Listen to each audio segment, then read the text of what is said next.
Bismillahirrahmanirrahim. Assalamu alaikum, dear students.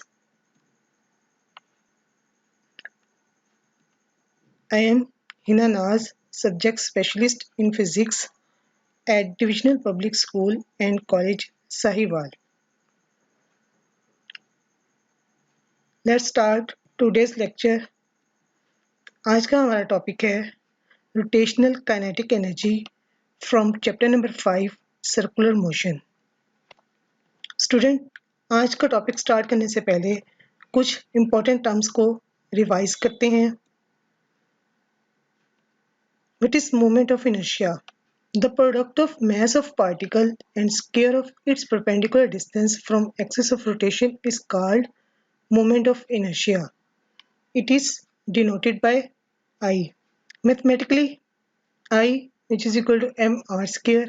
M is mass of particle, r is the perpendicular distance from the axis of rotation. Unit of moment of inertia, kilogram meter square. Different objects के moment of inertia की values table में given है. For example solid sphere के लिए moment of inertia which is equal to 2/5 mr². Thin spherical shell the value of moment of inertia is 2/3 mr². Angular velocity, rate of change of angular displacement is called angular velocity. Formula angular velocity which is equal to angular displacement divided by time. हम लोग इसको लिख सकते हैं omega which is equal to theta by t. यहाँ पे omega angular velocity को denote कर रहा है. एंगुलर डिस्प्लेसमेंट को हम लोग थीटा से डिनोट करते हैं, टाइम को हम लोग टी से डिनोट करते हैं. Unit of angular velocity is radian per second. Rolling motion is the combination of translational and rotational motion. Rolling motion translational और रोटेशनल मोशन का कॉम्बिनेशन है. जैसे कि आप देख सकते हैं व्हील की rotational plus translational motion is called rolling motion. अब आज का टॉपिक स्टार्ट करते हैं. आज का टॉपिक हमारा रोटेशनल काइनेटिक एनर्जी. सबसे पहले definition, what is rotational kinetic energy? The energy possessed by the body due to its rotation about an axis is called rotational kinetic energy. अगर कोई बॉडी किसी एक्सिस के अराउंड रोटेट करती है तो body की एनर्जी रोटेशनल काइनेटिक एनर्जी कहलाएगी. For example, a planet rotating around the sun, blades of the rotating fan has rotational kinetic energy. These are the examples of rotational kinetic energy. Expression for rotational kinetic energy. अब हम लोग rotational kinetic energy का mathematical expression calculate करते हैं. Suppose the body is spinning or rotating about an axis with constant angular velocity omega. Each point of the body is moving in a circular path and therefore has some kinetic energy. हम लोग suppose करते हैं कि एक body constant angular velocity omega के साथ एक axis के अराउंड रिवॉल्व कर रही है या रोटेट कर रही है. अब बॉडी की रोटेशन की वजह से बॉडी में कुछ काइनेटिक एनर्जी है. हमने वो काइनेटिक एनर्जी कैलकुलेट करनी है. हम लोग सपोज करेंगे body is composed of small pieces of masses m1 m2 m3 up to so on mn. आप लोग इस डायग्राम में देख सकते हैं m1 is the mass at point 1. m1 is at a distance of r1 from the axis of rotation. m2 is at a distance of r2 from the axis of rotation. m3 is at a distance of r3 from the axis of rotation. So on mi at a distance of ri from the axis of rotation and omega is the angular velocity. हमने body की rotational kinetic energy calculate करनी है. हम लोग क्या करेंगे, हम लोग 1 by 1 हर पार्टिकल की काइनेटिक एनर्जी कैलकुलेट करेंगे और एंड पे हम लोग सबको सम अप करेंगे.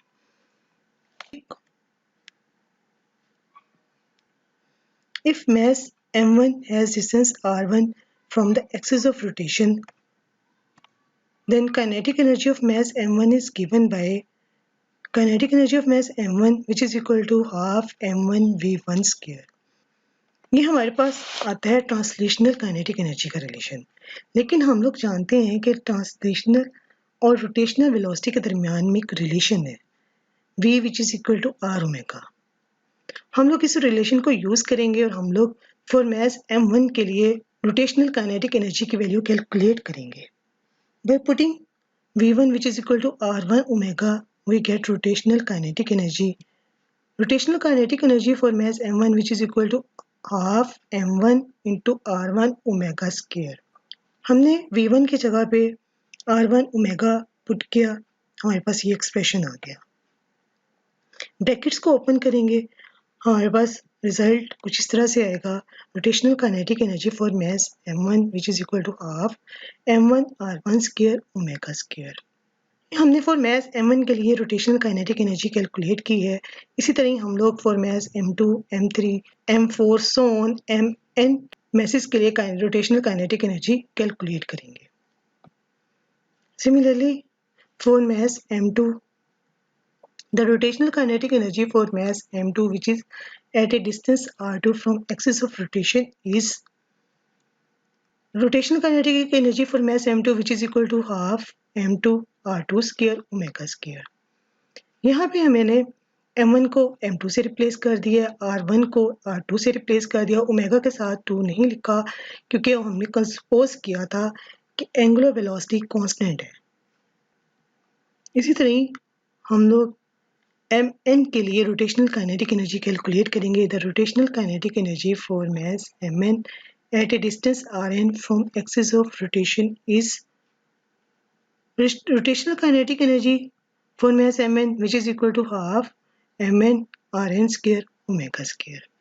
बॉडी की total rotational kinetic energy calculate करने के लिए हम लोग तमाम मैसेज की रोटेशनल काइनेटिक एनर्जी को एडअप करेंगे तो हमारे पास बॉडी की टोटल रोटेशनल काइनेटिक एनर्जी आ जाएगी।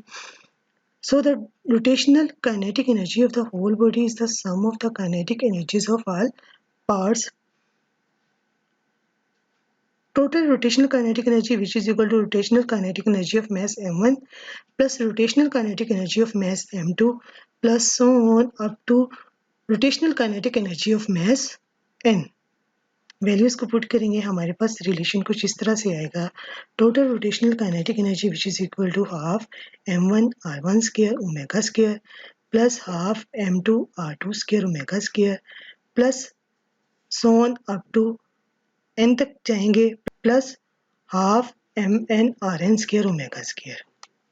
इस एक्सप्रेशन में हम लोग देख सकते हैं कि 1/2 कॉमन है, ओमेगा स्क्वायर भी कॉमन है, हम लोग 1/2 और ओमेगा स्क्वायर को कॉमन लेंगे, हमारे पास सिंप्लीफाई करेंगे, हमारे पास एक्सप्रेशन कुछ इस तरह से आएगा, total rotational kinetic energy which is equal to half into m1 r1 square plus m2 r2 square plus so on plus mn rn square into omega square. इस एक्सप्रेशन को हम लोग कुछ इस तरह से भी लिख सकते हैं, rotational kinetic energy which is equal to half sigma I which is equal to 1 to n mi ra square into omega square. I की वैल्यू 1 से n तक वेरी कर रही है। ये हमने पढ़ रखा है कि moment of inertia which is equal to I which is equal to sigma I which is equal to 1 to n mi ra square. हम लोग ये वैल्यूज इस इक्वेशन में पुट करेंगे, हमारे पास रोटेशनल काइनेटिक एनर्जी का एक्सप्रेशन कुछ इस तरह से आएगा, rotational kinetic energy which is equal to half I omega square. As rotational kinetic energy which is equal to half I omega square, rotational kinetic energy is directly proportional to moment of inertia and is also directly proportional to the square of angular velocity. Rotational kinetic energy Jin factors पे depend करती हैं उनमें number 1 angular velocity, second moment of inertia of an object. हमने पढ़ा है kinetic energy is a scalar quantity, rotational kinetic energy is a type of kinetic energy, so it is also a scalar quantity. Unit, अब हम लोग rotational kinetic energy का unit calculate करते हैं, क्या है? Unit of angular velocity is radian per second, unit of moment of inertia is kilogram metre square, unit of rotational kinetic energy is kilogram metre square per second square, और हम लोग जानते हैं kilogram metre square per second square 1 joule के equal है। The SI unit of rotational kinetic energy is joule.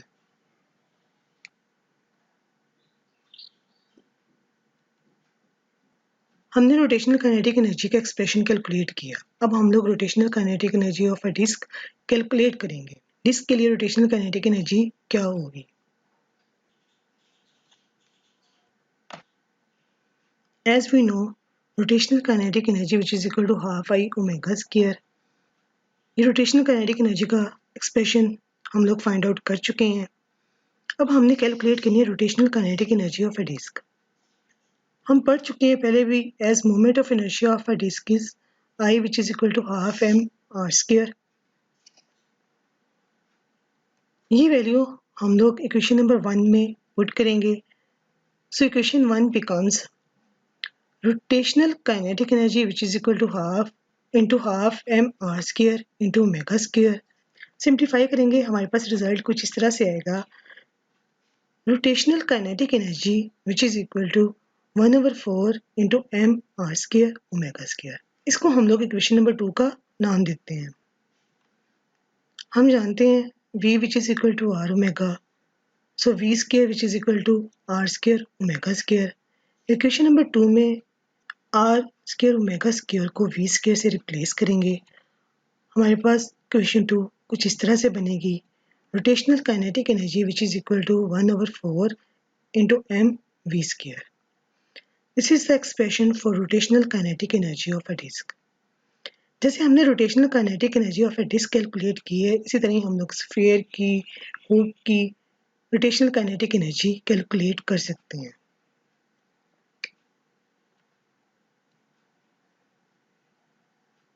Now we will calculate the rotational kinetic energy of hoop। एक hoop consider करेंगे। Hoop constant angular velocity के साथ axis of rotation के around rotate कर रही है। Hoop का axis of rotation से डिस्टेंस r है। जैसा कि हम जानते हैं rotational kinetic energy half I omega square. As moment of inertia of a hoop is I which is equal to m r square। Moment of inertia की value हम लोग इक्वेशन नंबर 1 में पुट करेंगे। हमारे पास इक्वेशन नंबर 1 कुछ इस तरह से बनेगी, rotational kinetic energy half into m r square into omega square. Brackets को ओपन करेंगे, हमारे पास एक्सप्रेशन कुछ इस तरह से आएगा, rotational kinetic energy which is equal to half m r square omega square. This is equation number 2। जैसा कि हम जानते हैं v which is equal to r omega. इस वैल्यू को इक्वेशन नंबर 2 में पुट करेंगे, हमारे पास रिजल्ट आएगा rotational kinetic energy which is equal to half m v square. This is the expression for the rotational kinetic energy of a hoop. अगला topic है हमारे पास speed of a solid disc और cylinder. हम लोग किसी भी सॉलिड डिस्क और सिलेंडर की स्पीड कैलकुलेट कर सकते हैं। हम लोग उसको कैसे कैलकुलेट करेंगे ये हम इस आर्टिकल में पढ़ेंगे।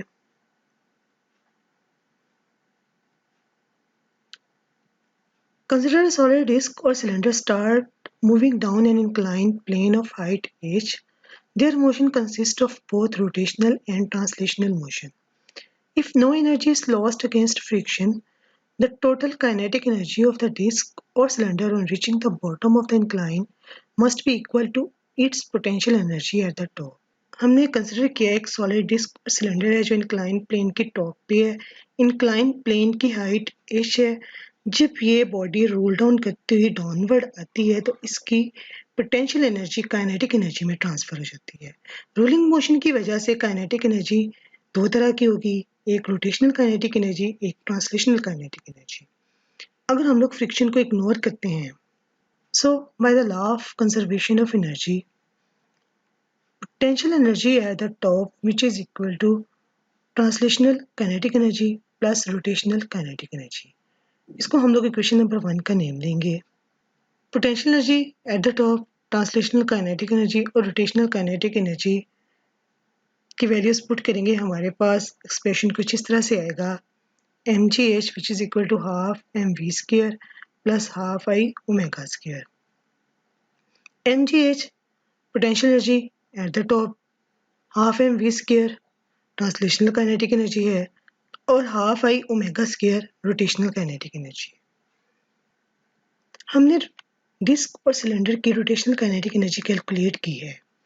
Rotational kinetic energy for disk or cylinder which is equal to half I omega square which is equal to 1/4 mv square। ये हमने कैलकुलेट किया है, मैं यहाँ पे कैलकुलेट नहीं करूँगी, मैं ये वैल्यूज़ यहाँ इस इक्वेशन में पुट करूँगी। हमारे पास रिजल्ट आएगा mgh which is equal to half mv square plus 1/4 mv square। आप लोग यहाँ पे देख सकते हैं ट्रांसलेशनल काइनेटिक एनर्जी की वैल्यू हमारे पास आई है हाफ mv square और रोटेशनल काइनेटिक एनर्जी की वैल्यू है हमारे पास 1/4 mv स्क्वायर।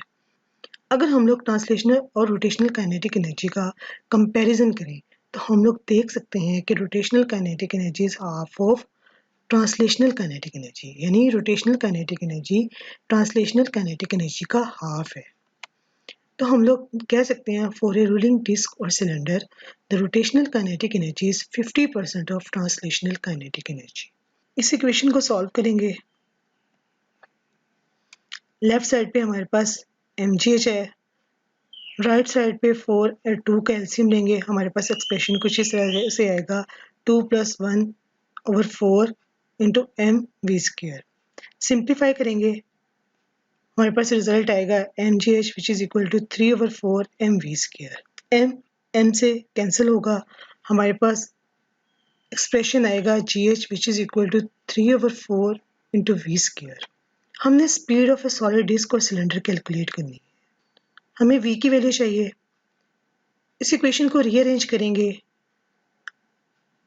तो हमारे पास आएगा v square which is equal to 4/3 into gh। Taking square root on both sides we get v which is equal to square root 4/3 into gh. This is expression for the speed of a solid disk or cylinder. यहाँ पे g gravitational acceleration है, h height of inclined plane है। अगर हमें g और h की value पता है तो हम लोग स्पीड ऑफ डिस्क और सिलेंडर कैलकुलेट कर सकते हैं। स्पीड ऑफ अ हुप और रिंग, अब हम लोग हुप और रिंग की स्पीड कैलकुलेट करेंगे। कंसिडर अ हुप और thin ring start moving down an inclined plane of height h. Their motion consist of both rotational and translational motion. एक hoop और रिंग कंसिडर की है, इंक्लाइंड प्लेन से roll down करती हुई downward direction में move कर रही हैं। रोलिंग मोशन की वजह से हुप के पास दो तरह की काइनेटिक एनर्जी है, एक रोटेशनल काइनेटिक एनर्जी, एक ट्रांसलेशनल काइनेटिक एनर्जी। अगर हम लोग यहाँ पे फ्रिक्शन को इग्नोर करते हैं the total kinetic energy of hoop or ring on reaching the bottom of an inclined plane must be equal to its potential energy at the top. So, by the law of conservation of energy, potential energy at the top which is equal to translational kinetic energy plus rotational kinetic energy. This is equation number 1. Potential energy, translational kinetic energy और rotational kinetic energy की values put करेंगे, हमारे पास expression कुछ इस तरह से बनेगा mgh which is equal to half mv square plus half I omega square। हमने रोटेशनल काइनेटिक एनर्जी हुप और रिंग की कैलकुलेट की थी। Rotational kinetic energy for hoop is equal to half I omega square which is equal to half mv square। हम लोग दोबारा calculate नहीं करेंगे, हमने रोटेशनल काइनेटिक एनर्जी हुप की कैलकुलेट की थी, वो एक्सप्रेशन हम लोग यहाँ पे यूज़ करेंगे। हमारे पास एक्सप्रेशन कुछ इस तरह से आएगा mgh which is equal to half mv square plus half mv square। यहाँ पे आप लोग देख सकते हो translational kinetic energy for a hoop which is equal to half mv square and rotational kinetic energy for a hoop which is also equal to half mv square. It means कि दोनों की वैल्यू सेम है, तो दोनों की value same होने की वजह से हम लोग कह सकते हैं कि दोनों इक्वली पार्टिसिपेट कर रही हैं. सो for rolling hoop or thin ring, the rotational kinetic energy and translational kinetic energy is 50% each of total kinetic energy. यानी हम लोग कह सकते हैं कि टोटल काइनेटिक एनर्जी का 50% ट्रांसलेशनल काइनेटिक एनर्जी है और 50% रोटेशनल काइनेटिक एनर्जी है in case of rolling hoop और थिन रिंग. इस इक्वेशन को हम लोग सिंप्लीफाई करेंगे, हमारे पास रिजल्ट आएगा mgh which is equal to m v square. m से कैंसिल हो जाएगा, इक्वेशन आएगी gh which is equal to v square. Taking square root on both sides, we get v which is equal to square root into gh. This is the expression for speed of a hoop or ring. Speed of sphere, हम लोग sphere की speed calculate करेंगे. जैसे हमने cylinder की, disc की speed calculate की है, इसी तरह हम लोग स्फीयर की भी स्पीड कैलकुलेट करेंगे. हम लोग कंसिडर करेंगे sphere is at a point A of an inclined plane of height h. जब स्फीयर रोल डाउन करती हुई बॉटम पे आएगी तो इसकी potential energy translational kinetic energy और रोटेशनल काइनेटिक एनर्जी में चेंज हो जाएगी. So by the law of conservation of energy, potential energy at the top which is equal to translational kinetic energy plus rotational kinetic energy. This is equation number 1.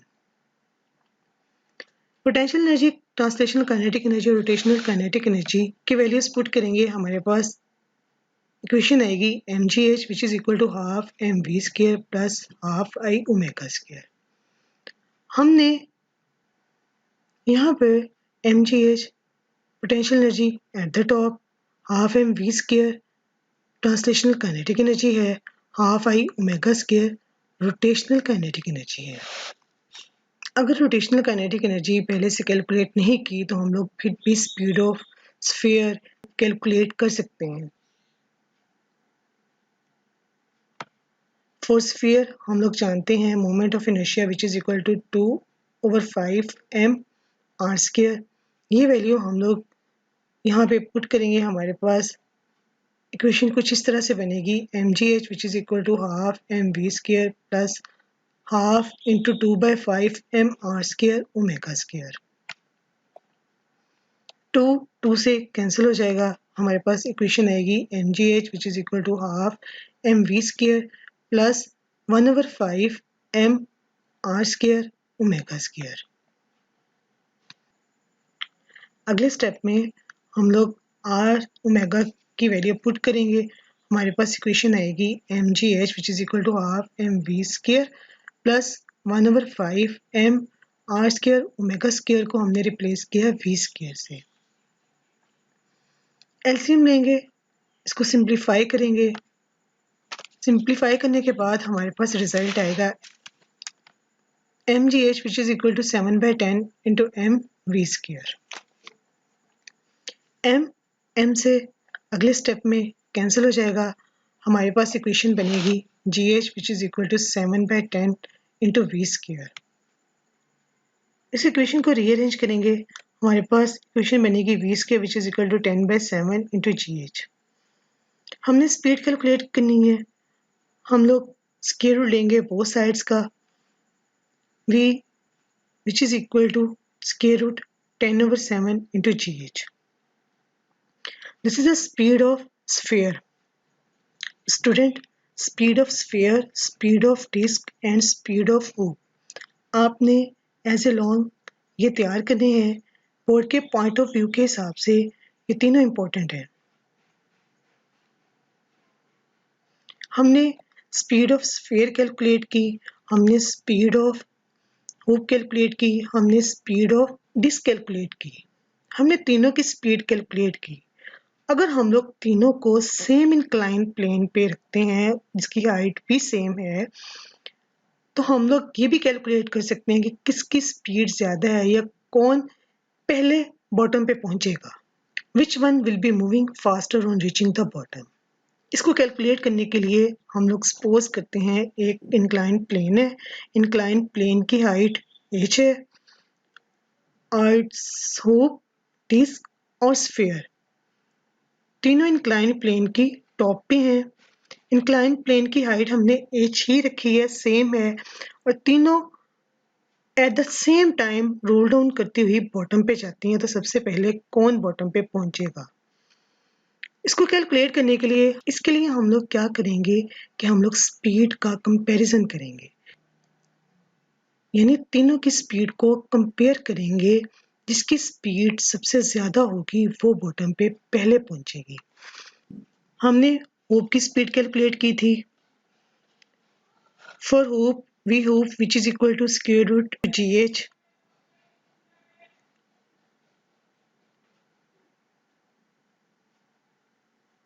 For disc speed of a disk which is equal to square root 4/3 into gh। इस expression को हम लोग कुछ इस तरह से भी लिख सकते हैं, speed of disk which is equal to square root 4/3 into square root gh। square root 4/3 को सिंप्लीफाई करेंगे और square root gh को रिप्लेस करेंगे v hoop से, क्योंकि हम लोग जानते हैं speed of hoop which is equal to square root gh। हमारे पास इक्वेशन बनेगी speed of disk which is equal to 1.15 into v hoop। Hope और डिस्क की स्पीड को अगर देखा जाए तो हम लोग दोनों के एक्सप्रेशन से ये देख सकते हैं कि डिस्क की स्पीड होप से ज्यादा है। स्फीयर के लिए speed of a sphere which is equal to square root 10/7 into gh। ये हम लोग कैलकुलेट कर चुके हैं। इसको हम लोग कुछ इस तरह से भी लिख सकते हैं, speed of sphere which is equal to square root 10/7 into square root gh। इसको भी सिंप्लीफाई करेंगे, square root 10/7 which is equal to 1.19 and square root gh which is equal to v hoop। इस एक्सप्रेशन से हम लोग देख सकते हैं कि speed of sphere is greater than speed of hope, यानी स्फीयर की स्पीड होप से ज्यादा है। इन तीनों एक्सप्रेशंस को अगर देखा जाए तो हम लोग स्फीयर के एक्सप्रेशन में देख सकते हैं कि अगर होप की स्पीड को 1.19 से मल्टीप्लाई करेंगे तो हमारे पास स्फीयर की स्पीड आएगी, और अगर होप की स्पीड को 1.15 से मल्टीप्लाई करेंगे तो हमारे पास डिस्क की स्पीड आएगी। इट मीन्स कि स्फीयर की स्पीड डिस्क और होप से ज्यादा है। तो सबसे पहले बॉटम पे स्फीयर पहुंचेगी, सेकंड पे डिस्क और लास्ट में hope. So speed of sphere is greater than speed of disk और speed of disk is greater than speed of hoop। लेकिन इसके लिए इंक्लाइन प्लेन की हाइट सेम होनी चाहिए। अगर हम लोग इंक्लाइन तीन डिफरेंट इंक्लाइन प्लेन लेते हैं और तीनों की हाइट डिफरेंट होगी तो ये एक्सप्रेशन ये रिलेशन होल्ड नहीं करेगा। ये रिलेशन उस सूरत में होल्ड करेगा जब इंक्लाइन प्लेन की हाइट सेम रखेंगे।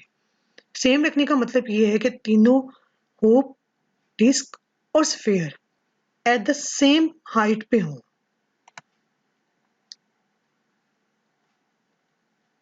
Practical use of rotational kinetic energy. Practically, rotational kinetic energy is used by flywheels, which are essential part of many engines। Flywheel rotational energy को यूज करता है। Flywheel होता क्या है? What is flywheel? फ्लाईव्हील एक inertial energy storage device है। ये mechanical energy को स्टोर करता है।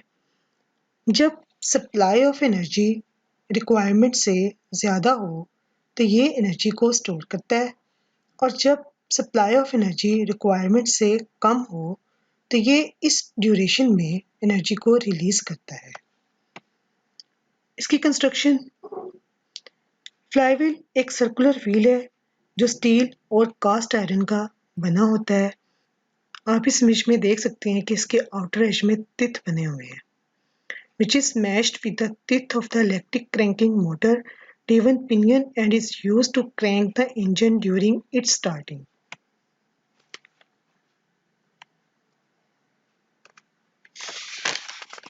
Working of flywheel in engine. Different engines may differ in their construction technology. In a four-stroke engine, we have four strokes. Number 1, intake stroke. Number 2, compression stroke. Number 3, power stroke. Number 4, exhaust stroke.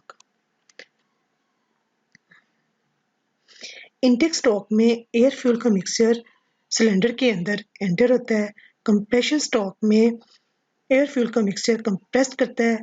Power stroke में के दौरान engine power produce करता है। Exhaust stroke में के दौरान residual gases exhaust valve के जरिए बाहर निकलती हैं। Only power stroke delivers power to crankshaft to drive flywheel, and in the rest of the strokes, the power is required to perform different process. Power stroke के time में ही engine power produce करता है। बाकी के remaining stroke, intake stroke, compression stroke, exhaust stroke के लिए power required होती है। इसके लिए ऐसे डिवाइस की ज़रूरत होती है जो रिमेनिंग स्ट्रोक को कंप्लीट करने के लिए पावर प्रोवाइड करे, यानी कि क्रैंकशाफ्ट रोटेट करता रहे। फ्लाईव्हील पावर स्ट्रोक के टाइम में पावर स्टोर करता है और इंजन के रिमेनिंग स्ट्रोक की वर्किंग के लिए पावर डिलीवर करता है।